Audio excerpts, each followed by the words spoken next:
Hello everybody. I am traveling today, as I told you, so I've recorded this video lecture to cover all the material we would have hit in lectures had I actually been available. So please pay close attention, take careful notes on lecture. You can of course replay it all that you want to. I will try to also provide some images and spelling of some of the key terms and dates and things like that for you to be able to use as you go forward. Today what we're going to get into is the late empire, both politically as well as in terms of religion, moving into a period from the middle of the 3rd century onwards, that's to say about the 230s onwards, period that we come to call the Dominate, as compared to the Principate of the earlier Roman Empire.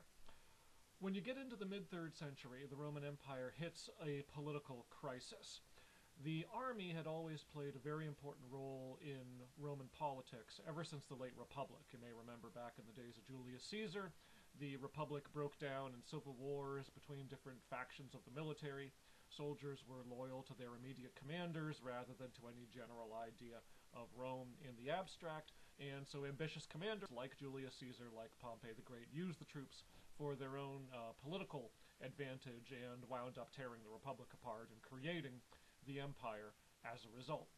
What happened in the Anarchy is this pattern repeated itself, continued to happen. The army continued to be very important. The emperors were always very significant as commanders-in-chief of the Roman army. And so for about a 50-year period, from 235 AD down to 284 AD, just a bit short of 50 years, you had a 50-year period in which the empire went through 25 legitimate acknowledged emperors. That's to say, an emperor every 2 years, which is a very, very rapid rate of turnover for a monarchy. And those are only the legitimate emperors. There were another 50 or 60 would-be emperors, rebels, usurpers, things like that, who made an effort to try and become emperor or otherwise challenge the government, who didn't make it and didn't get to be acknowledged as emperors. Some of the emperors during this period did have moderately long reigns of 5 or 6 years, but others only reigned for a few months or a year. There was one year in particular when the empire went through 4 emperors in a single year. So this period of time from 235 to 284 is what we call the Anarchy, meaning a period without stable rule, without a solid political order. Of those 25 rulers, only 2 of them died peacefully of old age in their beds. The rest of them were either assassinated or died in battle, either against outside enemies or against their rivals within the empire. So it looked as though the empire was going to fall apart. As a matter of fact, whole sections of the empire actually broke away and formed mini-empires of their own. In the western provinces in the 260s and 270s, around Gaul, where modern France is, and Britain, you had a breakaway Gallic empire who created its own emperor over against the main emperor. In the eastern provinces around Syria, in Egypt and Asia Minor, an Arab city-state called Palmyra built an empire of its own with a lot of the eastern Roman provinces going over to Palmyra. So around 270 you actually had these 2 great breakaway empires, east and west, totally separate from the main empire. So it really did look as though the Roman Empire was on the brink of falling apart the way that ancient empires had done beforehand. As it happened, it didn't fall at this point in time. In 284, you had the rise to power of one particular general, a man named Diocletian. Diocletian managed to defeat his rivals, reconcile some others to himself, and reunify the empire under his own rule in 284. And when Diocletian took charge, he implemented a number of changes that were intended to prevent the breakdown of the empire into any further anarchy. One of the things that he did was to implement a system that we call the Tetrarchy. The reasoning for the Tetrarchy goes like this. The empire was very, very large, right? There's no telephones, no internet, no computers, no cars and trains for transportation. Messages and news and people can only travel as far as they could go on foot or on horseback or by ship. And in this very large empire, the emperor himself was a very, very, very significant figure. He was commander-in-chief of the army. He was the source of patronage, of favors, and economic benefits coming down from the government. You may remember we talked about the idea of patrons and clients in Roman society. Well, the emperor was the biggest patron of them all. The emperor was also very important to the legal system. He issued edicts and decrees that had the force of law. He was the final court of appeal if you didn't like the decision you got from a judge lower down in the system. And so people in the empire really benefited if they had the emperor close at hand, if they had access to the emperor. Now, in this gigantic empire, if the emperor went off to the eastern frontiers in Syria to fight against the Persians, there was a new Persian empire in those days, then people in the Western Empire, in Spain or Gaul or Britain, would feel left out. It would be much longer, take more time, be much more expensive for them to get access to the emperor in order to get patronage or to get his decision on a lawsuit. Conversely, if the emperor did go to the west and went to Spain or Gaul or Britain, maybe fighting on the European frontiers against barbarians across the Rhine River, then people in Syria and Egypt and Greece would feel, again, removed. It would take longer and be more expensive for them to try to get access to the emperor. So Diocletian saw that this was one of the reasons why people had become so willing to support usurpers and so willing to engage in civil wars. They were trying to get an arrangement where they could have an emperor that they had access to, right? Somebody who was close to them and that they could count on the support of. So how did Diocletian solve this? What he did was he partitioned the empire, east and west, still theoretically one empire, but with two separate administrations. And each half of the empire, the eastern half and the western half, would get its own emperor. Now, these emperors were called the Augusti, right? Each one was an Augustus, named, of course, after Caesar Augustus, from back at the beginning of the empire. So this way, if the emperor was in the east, you didn't have to worry in the west because you had your own separate western emperor.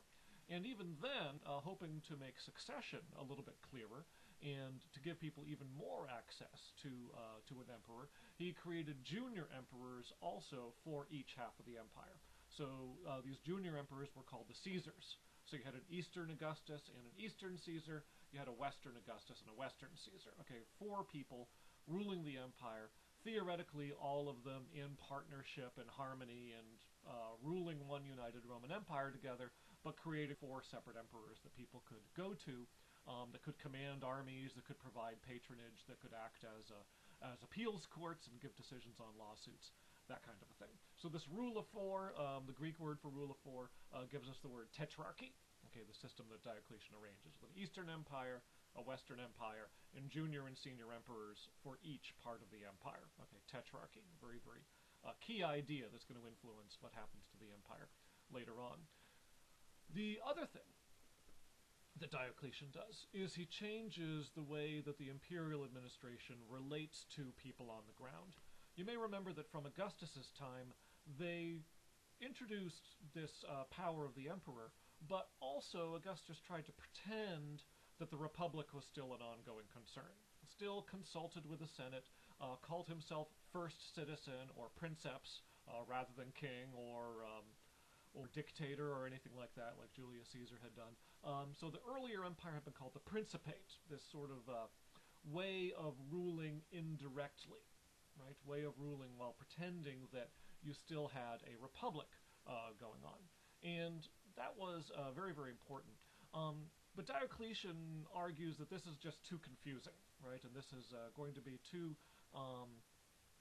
much of a system that's going to allow for people to make claims to power or challenge the power of the emperor. Diocletian's a military man. He likes clear chains of command. He likes people obeying orders. And so he dispenses with all that and stops calling the emperor, stops calling himself first citizen and princeps, and instead starts calling himself Lord, or Dominus, from which we get the term, instead of a principate, the Roman Empire is now going to consist of a dominate, okay, with the emperor as Lord, Dominus, dominating everybody else. So different style of rule, much more direct, much more authoritarian, looking much more like an old-fashioned monarchy in lots of ways.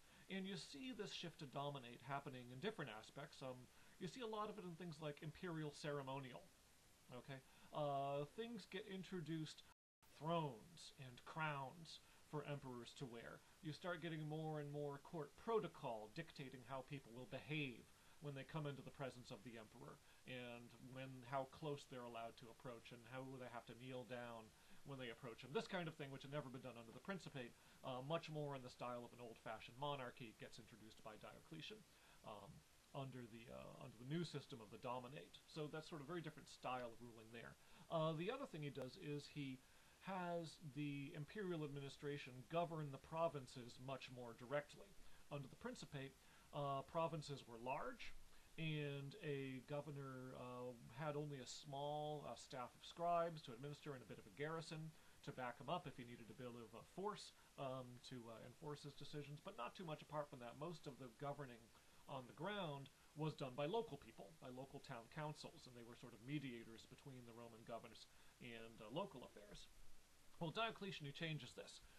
What he does is he takes many of the provinces and makes them smaller, splits them in two, so that instead of just one governor in charge of a large area, you might have 2 or even 3 governors in charge of smaller areas where they're able to handle things. And he introduces more bureaucracy, more administrators. The number of people working directly for the empire, the number of scribes and notaries and administrators and bureaucrats and judges and so forth, goes up exponentially from maybe a couple thousand to tens of thousands.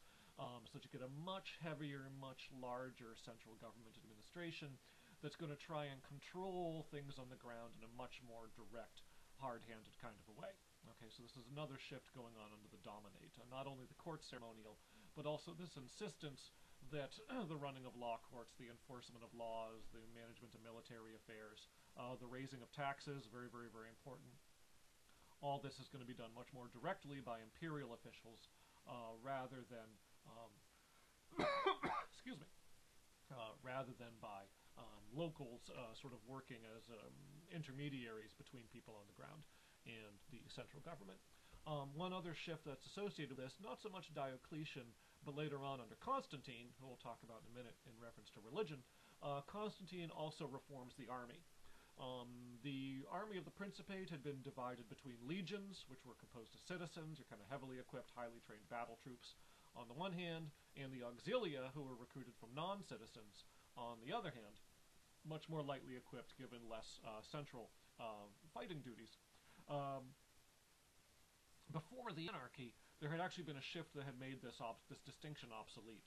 A document called the Antonine Constitution that an emperor issued in the year 212 had declared that everybody was a citizen.